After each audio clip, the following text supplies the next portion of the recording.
Baik, ini pengalaman daripada seorang pendengar berkongsi beliau dan juga beberapa orang rakan menaiki kenderaan, mereka memandu dan memasuki sebuah kawasan perkampungan tinggal. Dan dimaksudkan dengan perkampungan tinggal ini adalah sebuah perkampungan yang terbengkalai. Bayangkan, seluruh kampung dekat kawasan Perak ni dalam kisah. Jadi bila tadi saya simak kirimannya, saya pun terpanggil untuk ketahui lebih lanjut tentang tempat yang disebutkan ini. Saya pun Google dan memang benar. Bayangkan seluruh perkampungan yang dikatakan di sini ditinggalkan. Jadi banyak rumah-rumah kedai 2 tingkat yang kosong, tak ada orang, rumah kampung yang kosong. Dan kampung yang disebutkan ini yang beliau masuk ni adalah kampung yang diberi nama, ini kunjungan beliau dengan beberapa orang rakan pada waktu itulah, Kampung Kepayang, sebuah bandar tinggal yang terletak di Ipoh, Perak. Ia telah dibuka sejak awal kurun ke-17 oleh Tok Cangkat Rembia. Walaupun sebuah bandar yang telah pun ditinggalkan, terbengkalai, dibiarkan begitu saja, namun banyak bangunan-bangunan masih lagi dalam keadaan yang baiklah. Termasuklah ada beberapa tempat-tempat seperti rumah kedai, ada juga sebuah masjid yang dipanggil sebagai Masjid Ahmadiyah yang beroperasi dekat bandar, tapi bandar ini hanya dijadikan sebagai bandar yang terbengkalai di Ipoh, Perak. Katanya di sini, bila pergi ke sini pada waktu malam memang seram. Kami sebenarnya telah pun memandu memasuki kawasan bandar yang terlarang ini, sebuah kampung yang dikatakan kampung tinggal di Ipoh, Perak. Pada malam hari, dalam kenderaan KC, beramai-ramai, naik satu kereta, kitalah raja. Perasaan takut tu kurang. Kononnya ni kita diselamatkan dengan adanya tingkap-tingkap cermin kereta, dengan adanya kenderaan, apa-apa pun kita boleh pandu dan lari dari kawasan itu. Jadi inilah terjadi pada satu malam, saya dengan beberapa orang rakan dalam kereta yang sama memasuki perkampungan yang disebutkan sini adalah sebuah perkampungan Kampung Kepayang. Mungkin anda boleh Google dan carilah gambar-gambar Kampung Kepayang ini. Bila masuk dekat Kampung Kepayang ini, banyak sangat rumah-rumah kedai yang terbengkalai. Ada yang beratap, ada yang tidak beratap, ataupun berbumbung, di mana ada yang lolos. Tapi kita tahu tempat ini memang kosong. Memang tidak ada orang pun yang tinggal. Seram pada waktu malam. Kami pun tidak masuk jauh ke dalam, hanya berada dekat kawasan luar perkampungan ini saja, mampu membuat saya dan rakan-rakan rasa takut. Tiba-tiba, apa yang terjadi? Dari jauh, teman saya dan saya semua ternampak dengan jelas di salah sebuah bangunan terbengkalai, rumah kedai dekat tepi jalan tu. Jalan yang dah tak lagi digunakan. Berdirinya seseorang. Ada seseorang ni sedang berdiri dekat tepi jalan, di tepi bangunan 2 tingkat rumah kedai ni. Jadi teman saya pun menegur, katanya, kita bukan dekat sini, kita bukan seorang dekat sini lah. Aku rasa ada kumpulan lain tau dekat sini. Jadi salah seorang daripada teman saya menjawab, kau biar betul sih itu orang lain. Katanya, ini saya cuba terjemahkan lah, sebab mungkin tulisan bahasanya agak kurang difahamkan. Jadi saya tadi dah menderas. Jadi beginilah bunyinya. Kemungkinan lah cara dicakap tu, biar betul sih tu orang hantu tak. Lepas tu kawan saya ketawa, cakap mulut macam tu, tempat-tempat macam gini berbual macam tu, merapu. Jadi kita pun tak berani nak masuk ke dalam, hanya berada di kawasan luar bandar terbengkalai ini, perkampungan terbengkalai ini. Jadi kita menantikan susuk tubuh yang berdiri agak jauh, tapi nampak memang jelas seperti orang. Tak tahulah lelaki atau perempuan, tapi dapat lihat dengan jelas dari jauh ada orang tengah berdiri. Pendengar Ria 897 FM, sangkaan kita tidak tepat. Kita ingatkan mungkin ada kumpulan yang lain juga berada dekat dalam. Alangkah terperanjatnya apabila depan mata kami yang berdiri itu tiba-tiba dia terbang. Dia terbang terus naik dekat atas tingkat 2 bangunan yang terbengkalai. Depan mata saya dengan teman saya. Kita yang dalam kenderaan beramai-ramai serentak rasa takut.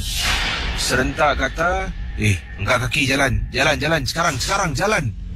Teman saya yang memandu kereta ni dalam keadaan ketakutan. Tak tahu macam mana nak pandu kereta. Dia termasuk gear reverse. Dia terkebelakangkan kenderaan. Dia nak belok, dia tersalah pusing. Sebab semuanya takut pertama kali nampak benda di depan mata. Mungkin kalau Casey ada peluang, Casey datanglah bawa rombongan pergi ke kampung Kepayang, yang mana ia merupakan sebuah bandar yang dah lama terbengkalai ataupun lama ditinggalkan dan dibiarkan begitu saja. Katanya di sini, tempat ini memang seram nak pada waktu malam. Terima kasih dan selamat tengah malam.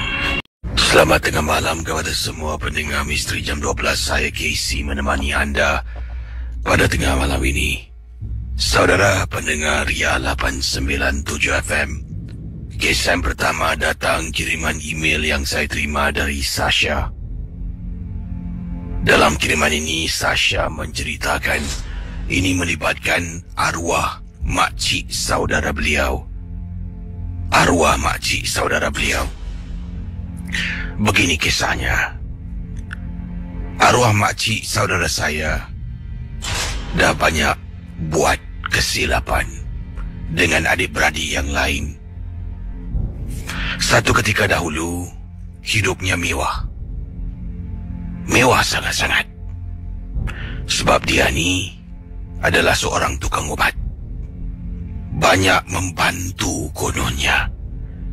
Membantu. Quote unquote kata beliau. Mereka yang memerlukan bantuan dari beliau sebagai seorang tukang obat tradisional. Kalau disebutkan tukang ubat, obat-ubatnya ni bukanlah ubat-ubat yang boleh kita dapatkan di farmasi. Jadi kata Sasha, dia juga banyak menganiaya adik-beradik. Adik-beradik dah banyak kali nasihat dia supaya jangan buat kerja yang kotor ini. Tapi dia cakap, kubur aku jawab. Kubur korang jawab. Kenapa korang susah hati sangat dengan aku? Ini cara aku cari rezeki. Aku tak curi. Aku berkhidmat untuk bantu orang. Yalah, ada adik-beradik yang nasihatkan, janganlah bermain dengan api. Janganlah berurusan dengan syaitan. Tapi dia degil. Sampaikan pada satu hari, mungkin ilmu yang dia miliki tidak dalam. Sampaikan dia jatuh sakit. Perlahan-lahan, tubuh yang gempal gebu, perlahan-lahan dimamah dari dalam. Sampaikan badannya susut. Susut dan terus susut. Perlahan-lahan harta bendanya hilang. Hilang satu persatu. Rumah pun terpaksa dijual.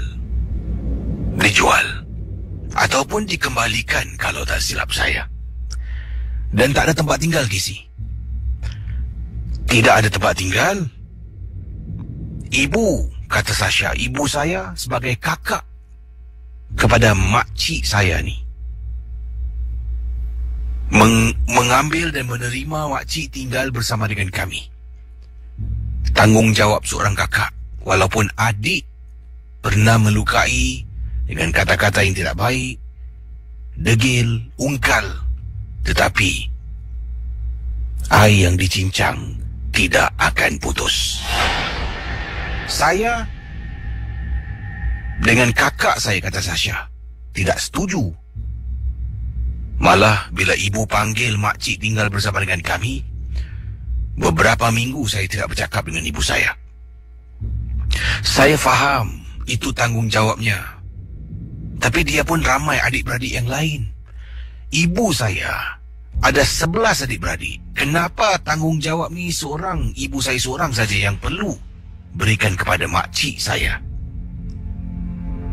Jadi dipendekkan cerita, bila makcik duduk rumah kami, keadaannya semakin teruk. Badan seperti yang dikatakan tadi, mula-mula badannya gempal, gebu, berisi tubuhnya.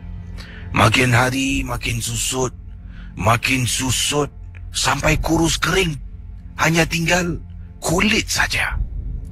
Bila dia duduk dalam bilik malam-malam hari, nanti dia akan, jangan kacau aku, jangan kacau aku. Percakapan pun dah tak jelas. Mulutnya sentiasa berbuih. Air liur tak henti-henti mengalir. Dan yang paling saya tak suka, rumah menjadi bau busuk. Busuk sangat-sangat rumah. Masuk rumah, seolah-olah rumah ni penuh dengan najis. Macam nak muntah. Saya dah tak suka balik rumah. Dulu saya lah memang gemar balik rumah, memang gemar duduk rumah. Tapi setelah arwah makcik pada waktu itu menetap dengan kami, rumah tu dah jadi tempat salin baju, mandi dan saya keluar. Pendengar Misteri Jam 12, bila makcik tinggal dengan kami, banyak perkara berlaku. Antaranya, dia akan bercakap sendiri. Dia akan menangis. Cah! Cah! Makcik saya panggil saya Caca. Cah! Cah! Cah! Cah, tolong aku, Cah. Tolong aku, Cah. Sakit, Cah. Aku dah tak ada darah, Cah. Dia masih nak sedut darah aku. Dalam hati saya ni, apa yang orang tua ni meripik? Nak tak nak saya bangun jugalah. Kenapa ni? Cah, tolong, Cah. Kaki aku, kau tengok tu. Dia masih nak isap lagi darah kat kaki aku. Kau tengok badan aku ni dah kering. Aku tak tahan, Cah. Suruh dia balik, Cah. Suruh dia balik. Saya kan cakap, cik, mana ada orang? Makcik istighfar lah, istighfar. Makcik ikut saya istighfar, Astaghfirullahalazim. Saya suruh dia ikut. Tak boleh lah, Cah. Tak boleh.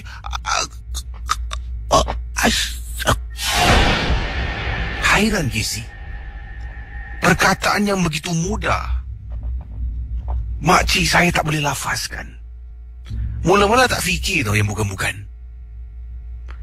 Sampaikan pada satu malam, apabila saya keluar dari bilik nak pergi ke tandas dekat dapur rumah saya, kena lalu bilik makcik. Waktu tu, kalau tak silap saya, selepas 12:30 malam, jalan depan bilik makcik, saya terdengar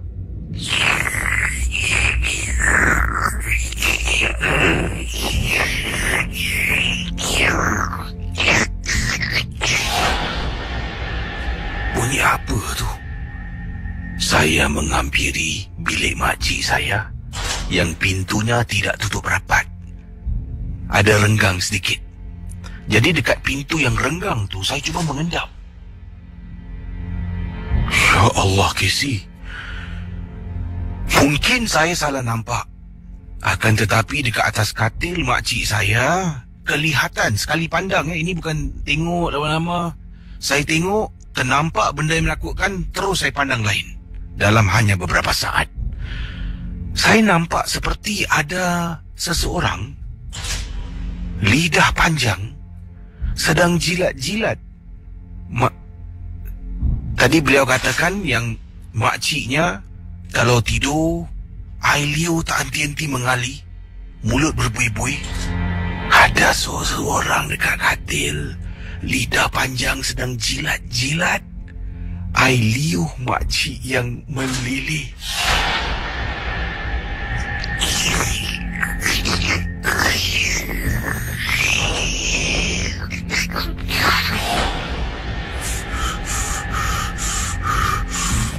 Daripada nak pergi tandas, saya batalkan niat.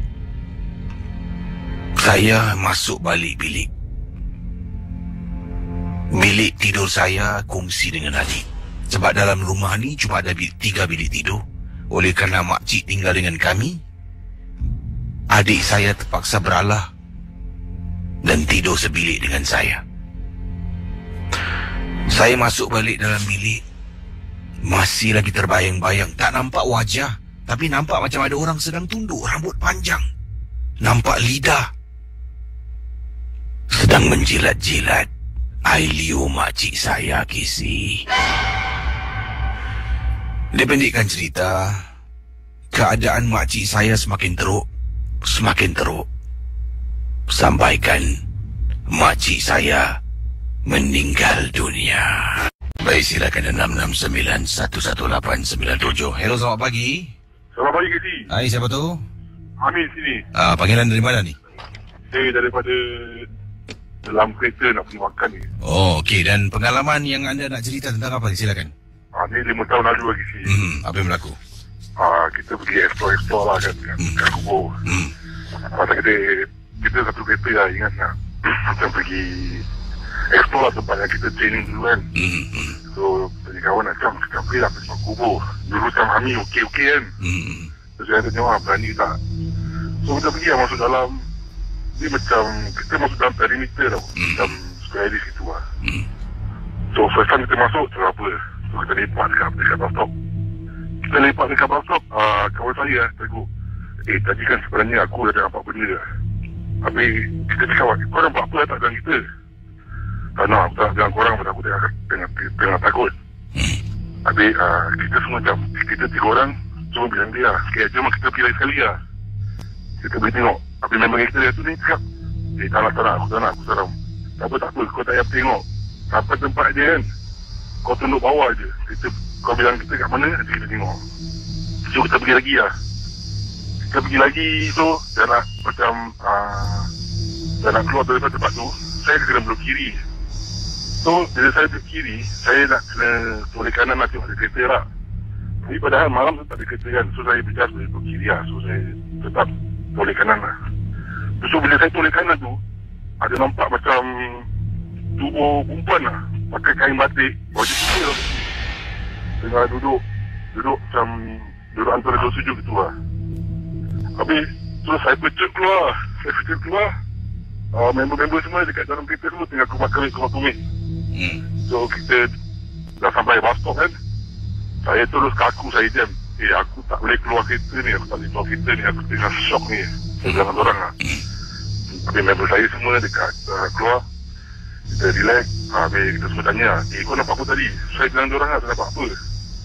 Habis saya bilang dengan diorang, aku nampak tak ada apa-apa tau. Tapi bila aku toleh kat aku, sebab aku terkejut.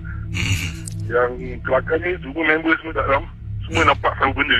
Saya cakap, bila saya pecut tu, itulah time yang diorang, yang dia tu selitu tu, tengah tengok kat kita. Jadi semua perasan benda yang sama lah semua perasan benda yang sama, semua nampak benda yang sama. Jadi terima kasih ya. Selamat pagi. Selamat pagi. Kembali. Baik, bagus kisahnya. Ringkas, padat dan jelas kisah yang dikongsi sama. Terima kasih pada brother kita awal tadi. Selamat tengah malam kepada semua pendengar Misteri Jam 12 dan terima kasih kepada anda yang masih setia bersama dengan geng Burung Hantu Misteri Jam 12. Kisah yang pertama ingin saya bacakan pada tengah malam ini adalah pengalaman seorang pendengar. Ini datang dari Malaysia dan kiriman ini datang dari sebuah kampung. Tapi beliau rahsiakan kampungnya sebab takut nanti mungkin ada yang tersinggung perasaan apabila mendengar kisah yang mengakibatkan mayat seorang jenazah lah dikatakan di sini mendapat berita tentang kematian seseorang yang dikenali sangat-sangat di kampung saya. ... Dan orang ini seorang yang handal dari segi perubatan, ramai yang berjumpa dengan dia. Tapi ada juga yang tak suka atas khidmat yang disediakan di kampung kami. Ada kata apa yang dilakukan menyeleweng. Ada juga yang tak suka dengan perbuatan cara-cara dia merawat pesakit-pesakitnya. Tapi dengar-dengar khabar, ramai orang telah pun dia bantu. Jadi tak tahulah yang mana satu yang benar.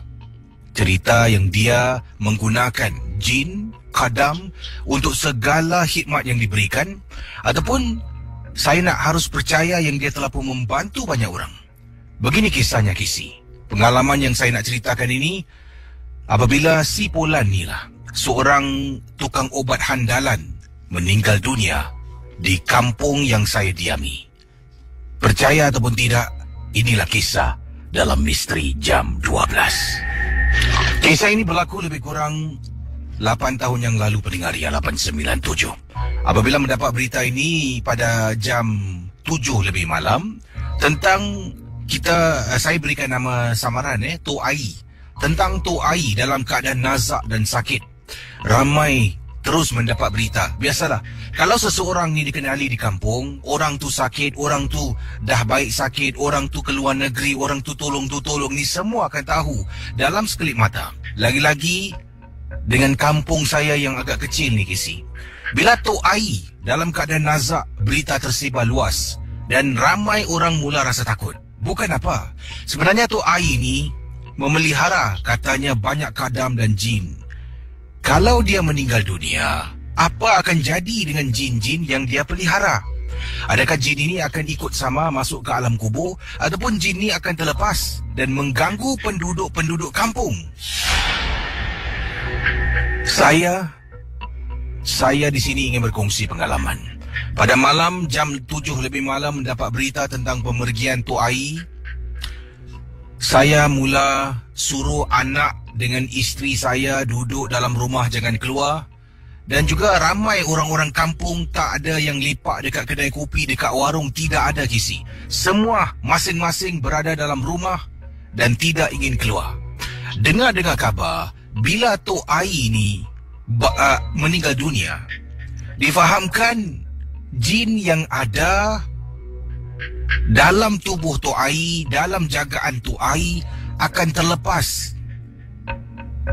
Antara dia menghembuskan nafas terakhir sampai sebelum subuh, barang siapa yang berada di luar rumah, orang itu secara nak ataupun tidak akan memiliki saka jin yang dimiliki oleh arwahnya Tok Ai.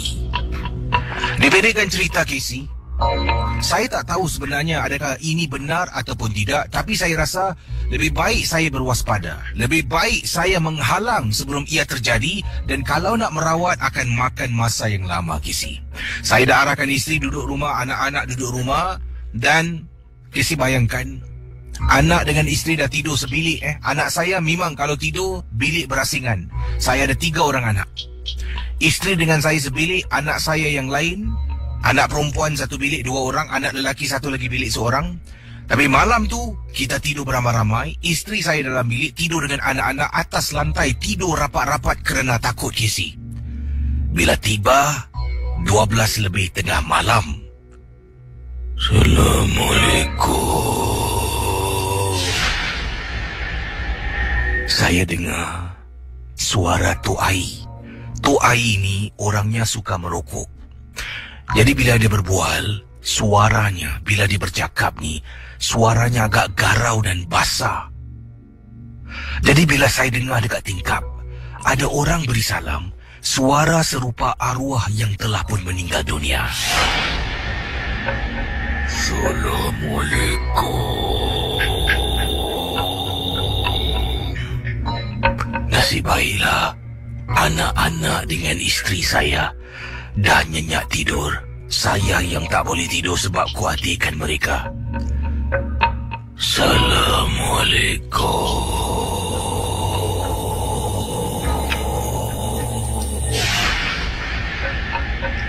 Pendengar 897. Gangguan yang saya hadapi pada malam itu berlaku selama lebih kurang 15-20 minit. Selepas tu gangguan tu hilang. Mungkin dia bergerak ke tempat yang lain. Siapa yang berada dekat luar pada malam meninggalnya Tok Ai, nasib masing-masing lah. Betul, Casey. Saya tak boleh cerita selebihnya sebab agak sensitif sedikit. Setakat di sini sajalah apa yang saya ingin beritahu. Kadang-kadang bila kita dengar kabar-kabar angin, ada baiknya juga kita berwaspada. Bukan nak percaya 100%, tapi berwaspada itu lebih baik daripada kita tidak indahkan segala kabar yang disampaikan. Ada baik kita bertanya pada orang yang lebih mengetahui. Kalau tidak pun, kita harus cuba undur ke belakang sedikit. Takut-takut berita kabar angin yang disampaikan adalah berita yang benar-benar berlaku. Baik, selamat tengah malam semua. Terima kasih kepada anda yang sudi bersama dengan saya Casey setiap malam mendengar kisah-kisah seram misteri jam 12 menemani anda. Di sini ada satu pertanyaan dan juga pengalaman yang diceritakan. Saya pernah berkongsi hal ini, tapi mungkin tidak semua yang berpeluang untuk mendengar. Yang ini kiriman daripada Kak Maria. Assalamualaikum Kisi. Waalaikumsalam warahmatullahi taala wabarakatuh. Kisi, kakak ni nak bertanya dan nak berkongsi pengalaman. Kenapa agaknya ya Kisi, pada malam hari kita tidak digalakkan untuk membiarkan galah kosong di luar tingkap dapur rumah kita. Perkara ini diberitahu oleh arwah ibu kakak, kata Kak Kamaria. Ya, katanya di sini jangan biarkan galah kosong di luar rumah. Sebabnya orang Melayu ni mengikut kepercayaan orang-orang Melayu yang sangat percaya dengan hantu. Walhal hantu itu adalah jin. Tapi tak apa. Apapun jua, memang wujudlah jin tu yang digelar hantu, dan hantu tu macam-macam nama. Pocong, tuyul, penanggal dan sebagainya. Ada juga hantu yang dikenali sebagai Pontianak. Jadi itulah, Pontianak ni mempunyai ciri-ciri di mana kalau ada tempat untuk dia berpaut, untuk dia duduk, khususnya galah-galah yang ada di belakang tingkap dapur rumah kita, dia akan duduk dan berehat seketika. Kalau nasib kita baik, dia duduk dan dia terbang. Kalau nasib tak baik, dia duduk, dia tengok dalam rumah tu, dia berkenan. Mungkin kerana rumah tu orang tak solat, mungkin kerana rumah tu ada hal-hal yang dia gemar. Dia akan masuk dan jadikan rumah orang tu sebagai tempat tinggal dia. Ini kakak nak tanya, sejauh mana kebenaran galah kosong jangan diletak luar rumah, nanti akan terkena gangguan? Bukan semua, bukan setiap kali letak mesti kena gangguan, tapi ada kalanya boleh terkena gangguan sedemikian rupa. Itulah soalan yang kakak nak ceritakan, nak tanyakan, dan cerita yang kakak nak kongsi bersama Casey dan juga pendengar yang lain. Ini berkenaan dengan tingkap rumah kakak. Kebelakangan ini, tingkap rumah kakak pada malam hari kadang-kadang akan kakak dengar seperti suara burung hantu dekat tingkap. Tapi bila tengah duduk dekat ruang tamu, bila terdengar bunyi suara macam burung hantu, kakak akan toleh tengok dekat tingkap, memang tak nampak apa-apa. Kadang-kadang bila kakak dekat dapur, ya mungkin sedang buat minuman untuk suami, mungkin sedang nak makan, ambil nasi, selalunya berlaku pada waktu malam akan dengar bunyi macam burung hantu Kisi. Bunyinya datang daripada tingkap dapur rumah kakak. Kakak pernah beritahu suami, suami pun pernah mengalami perkara yang sama, di mana kedengaran suara seperti ada burung hantu. Tapi katanya di sini, bila suami beritahu pada teman-teman yang lain, jangan takut, benda tu tak boleh masuk.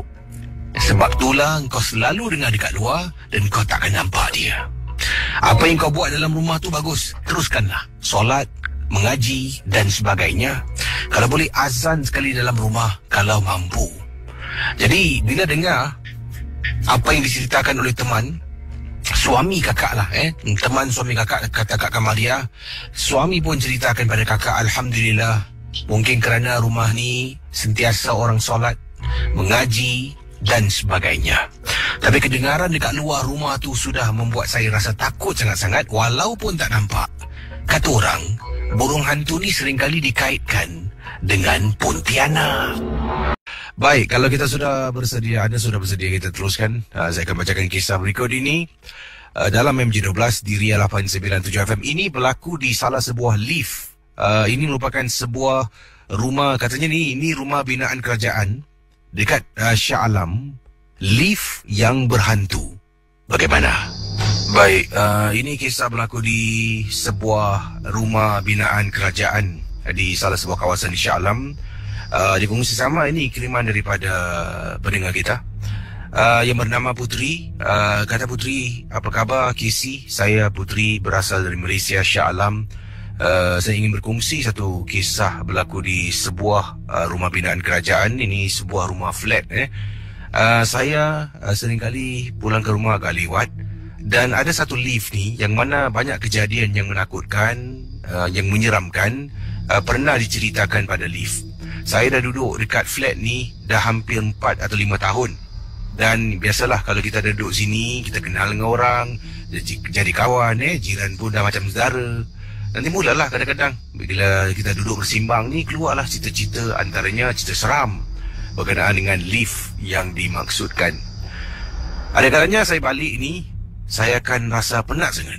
Rumah saya biasalah tinggal atas, nak naik tangga pun kadang-kadang malas. Jadi naik lift lah. Lift ni ada 2 lift. Satu lift jauh, saya kena jalan. Satu lagi lift lebih dekat, dan lift ni lah yang memang dekat dengan rumah saya. Nanti bila lift tu sampai ke bawah, pintu terbuka, lampu dalam macam drama ataupun filem seram.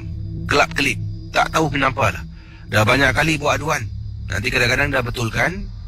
Lat beberapa hari, sama juga masalah timbul. Kelap-kelip, kelap-kelip. Masuk je lah.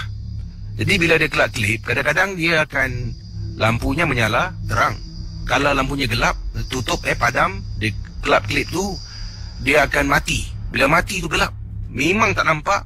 Hanya butang lift yang ada cahaya lampu je yang boleh saya nampak. Jadi dalam keadaan lift yang sedang lampunya yang tidak begitu baik, kelap-kelip, kelap-kelip, kadang-kadang bila dia mati tu, dia akan mati dalam 3-4 saat. Gelap. Seram kisi. Nanti pada waktu itulah kita akan dengarlah suara. Kata orang ni, lift kalau lampu kelap-kelip, kau jangan naik. Ini adalah satu kisah yang mana penduduk dekat kawasan flat ni mereka dah ceritakan, dan kita pun dah tahu lift lobby A ni kalau lampu dia kelap-kelip jangan naik. Naiklah tangga. Nak kalau seorang-seorang, tak kisah petang ke malam ke, kalau seorang-seorang lagi disuka. Waktu tu dah terlampau penat, tak terfikir pun tentang lift yang kelap-kelip ni. Tekan butang lift, pintu terbuka, tengok lampu lift tu menyala. Kemudian tutup, klak-klak, klak-klak. Dalam hati terus, darah saya naik kisi. Takut. Dalam perjalanan, lampu klak-klak mati. Untuk 3-4 saat dia menyala balik. Klak-klak, klak-klak, mati lagi. Tiba-tiba saya dengar suara dalam lift. Aku tak kacang kau, jangan kacang aku lah. Terus senyap. Suara tangisan hilang. Klak, klik, klak, klik, klik. Mati. Saya dengar orang bernafas macam orang semput dekat belakang saya. Badan saya rapat dengan pintu lift, rapat sangat. Dalam hati, ya Allah, lambatnya nak naik sampai tingkat rumahku ni, kata Putri. Tak sampai-sampai ni. Akhirnya pintu lift buka. Sebelum saya langkah keluar, ada sesuatu pegang bahu saya. Sampaikan saya terpekik. Saya terpekik kisi. Terpekik, saya lari lintang bukang. Waktu tu orang semua dah tidur. Depan rumah saya, terketa-keta nak buka pintu masuk ke dalam rumah. Kisi. Kalau saya nampak dari jauh, lift tu dah berkelap-kelip, dan saya teringat tentang kejadian ini, saya takkan masuk. Oleh kerana dah terlampau penat, lift tu kelap-kelip ke tak kelap-kelip, saya pun tak perasan. Saya main masuk, dah tak fikir mengemukan. Tak sabar nak balik, nak mandi, nak tidur. Saya masuk juga. Saya kena ganggu. Pertama kali saya kena ganggu.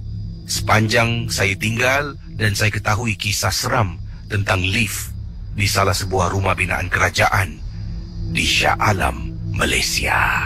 Itu dia saudara, kisah yang disampaikan datang dari Putri. Terima kasih pada Putri yang sudi berkongsi kisah pengalaman anda dalam Misteri Jam 12. Kisah berikut ini berkenaan dengan satu pengalaman yang diceritakan, dikongsi sama oleh pendengar kita. Ini berkenaan dengan kepercayaan orang Cina. Kalau seorang wanita ni bunuh diri, dia bunuh dirinya. Sebelum dia bunuh diri, dia akan pakai baju merah. Dia baju merah, lipstik warna merah, dia gantung dirinya, dia bunuh dirinya. Difahamkan menurut kisah-kisah misteri ni, orang tu ada rasa ingin berdendam. Jadi dia mati, lepas tu dia bangkit menjadi hantu dan dia akan serang orang-orang yang pernah menyakiti, mengapa-apakan dirinya. Jadi sebab itulah dia mati dengan pakaian merah, lipstik merah.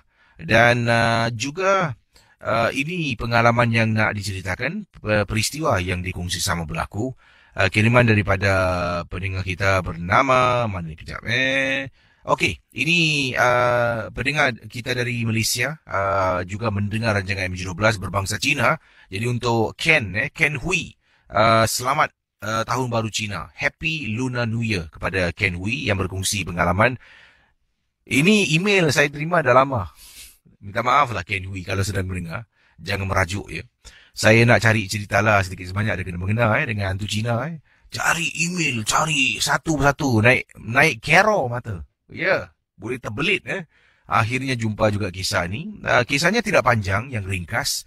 Kalau sudah bersedia, kita teruskan kisah bertemankan saya Casey dalam Misteri Jam 12. Selamat tengah malam kepada pendengar Ria 897. Nama saya Ken. Saya adalah orang Cina yang juga mendengar rancangan Misteri Jam 12.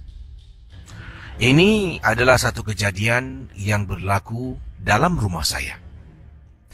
Yang mana katanya di sini pengalaman yang menakutkan, yang menyeramkan ini berlaku dalam rumah. Yang nampak adalah mak saya. Dan mak saya pernah memberitahu saya tentang gangguan ini, Casey. Tapi saya ini adalah orang yang tidak percaya sama hantu. Sebabnya saya belum pernah lihat dan dengar orang yang mati kerana dicekik hantu, dimakan hantu.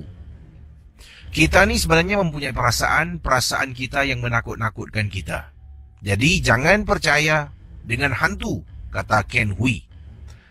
Ken menceritakan, saya sudah berpindah ke rumah ini pada waktu itu sudah pun masuk 2 minggu, kata Ken Hui. Selepas 2 minggu, mak saya yang duduk dengan saya, dengan isteri lah. Dalam rumah tu hanya ada saya, isteri, mak saya, dengan seorang lagi pembantu yang membantu mak. Apa yang terjadi, kata Ken Hui, bila berada dalam rumah ni, bila kita sekeluarga sedang berkumpul, kadang-kadang ada kalanya mak saya akan beritahu saya, bercakap dengan saya secara senyap, tak nak isteri saya tahu. Dia kata, Ken, patutlah jumpa itu orang datang tengok ini rumah. Ini rumah banyak bad luck.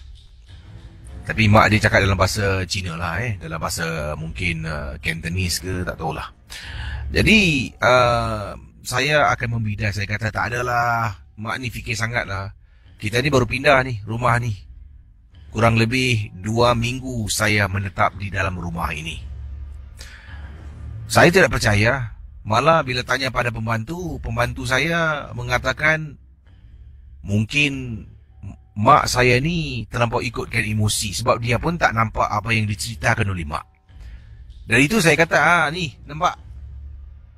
Pembantu rumah pun cakap tak ada nampak. Mak cakap ada. Sudahlah, mak jangan cerita-cerita ini pada Elin pada Ilin. Ilin tu isteri saya, Casey. Nanti Ilin takut. Jadi pendengar Ria, kata Ken, waktu tu dia sudah hampir 4 bulan berumah tangga, baru 2 minggu pindah dekat rumah ni. Sebelum ni saya duduk rumah mak. Ya, sebelum ni saya duduk di rumah mak yang memang kecil. Tapi hampir setelah beberapa bulan barulah kami dapat rumah yang kami cari untuk menempatkan mak, pembantu, isteri dengan saya. Pendengar Ria 897, Ken memberitahu, jangan sampai perkara ini sampai ke telinga isteri. Sebenarnya gini, apa yang mak saya alami, dia ceritakan pada saya begini. Katanya, ada kalanya pada waktu malam, mak saya memberitahu dia akan dengar suara perempuan menyanyi dalam rumah kami.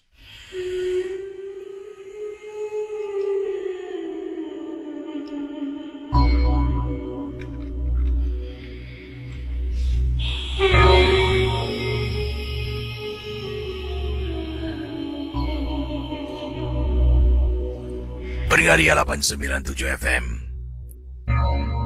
Kadang-kadang waktu malam, bila semua sudah tidur, mak kata dengar suara perempuan menyanyi. Suara nyanyian tu datang daripada dekat living room, ruang tamu, kata Ken. Jadi saya beritahu mak, saya tak dengar, isteri tak dengar, pembantu tak dengar. Jadi siapa bohong? Mak saya cakap, Ken, bukanlah you tak dengar, I bohong. Bukan I dengar, orang lain tak dengar, I bohong. Mak dengar malam-malam. Saya tidak percaya, Casey. Saya kata kalau mak takut, mak buka lampu lah. Living room buka lampu, saya kasih, tak kisah. Dan berikutnya, selepas saya marah mak, selama beberapa hari mak saya senyap. Tidak datang balik dengan hal ini. Selepas beberapa hari, mak datang lagi. Ken, mak cakap sama kau, carilah itu orang untuk bersihkan rumah. Rumah ini ya, ada penunggu, seram. Saya tanya mak saya lagi, kali ini apa mak? Mana ada? Mana ada? Mak saya menceritakan ketika dia sedang tidur dalam bilik, seorang diri, dia ingatkan Wati masuk dalam bilik. Wati itu pembantu rumah. Masuk ke dalam bilik. Jadi bila dia tengah baring, dia nampak Wati. Kemudian dia kata, Wati, mau bikin apa malam-malam masuk bilik anti? Masuk bilik Amma, katanya di sini. Jadi Wati tidak bersuara, hanya masuk, kemudian Wati keluar balik. Apabila mak bangun, cuba nak ikut dan kejar Wati, masuk dalam bilik Wati, mak buka pintu. Kata mak saya dia ternampak Wati sedang tidur. Mak pergi dekat Wati, mak kejut. Wati. Ya, Amma. Ada apa, Amma? Wati, tadi Wati ada masuk bilik Amma. Tak adalah, Amma. Saya tidur. Itu yang diceritakan oleh mak. Tetap saya tak percaya, Kisi. Sampaikan satu waktu pembantu rumah saya yang nampak. Waktu tu pembantu rumah dengan mak dalam rumah. Saya sedang bercakap dengan mak di telefon sebab saya keluar makan malam dengan isteri. Jadi saya pun tanya mak nak makan apa, saya belikan. Sedang bercakap dengan mak di telefon. Dengar dekat belakang suara pembantu rumah saya terpekik, Kisi. Lalu saya beritahu mak, siapa tu? Mak kata, ayo. Wati, kata mak. Jadi mak masih belum letak telefon, saya masih tunggu. Akhirnya setelah lebih kurang 2-3 minit saya tunggu, saya dengar segala pekikan, kata-kata mak luahkan. Mak pun mengangkat dan menjawab telefon. Ken, balik sekarang. Tak mau makan. Saya pun balik dengan isteri. Sekarang ni macam mana isteri saya ni? Tak apalah, masuk rumah. Kemudian tengok, tanya. Pembantu saya memberitahu ketika dia dalam bilik sedang lipat-lipat baju. Dia ternampak Amma, iaitu mak saya, masuk dalam bilik.